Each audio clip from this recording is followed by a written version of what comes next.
റാമ്പിൽ ആത്മവിശ്വാസത്തോടെ ചുവടുവെക്കുന്ന ചെറുപ്പക്കാരൻ. നെടുങ്കണ്ടത്തെത്തിയാൽ ഇയാളെ മറ്റൊരു രൂപത്തിൽ കാണാം.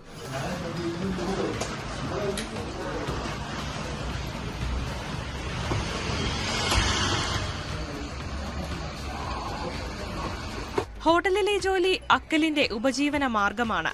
സ്വപ്നം എപ്പോഴും റാമ്പിലായിരുന്നു. 7 വർഷങ്ങൾക്ക് മുൻപാണ് നേപ്പാളിൽ നിന്ന് ജ്യേഷ്ഠനും മാതാപിതാക്കൾക്കുമൊപ്പം അക്കൽ നെടുങ്കണ്ടത്തെത്തിയത്. അച്ഛനും അമ്മയും പിന്നീട് തിരികെ മടങ്ങിയെങ്കിലും അക്കലും ചേട്ടനും നെടുങ്കണ്ടംകാരായി. നന്നായി മലയാളം സംസാരിക്കും. തുടക്കം മുതൽ ഹോട്ടൽ ജോലികളായിരുന്നു ചെയ്തു വന്നിരുന്നത്. 2 വർഷം മുമ്പ് എനിക്ക് താല്പര്യമായിരുന്നു.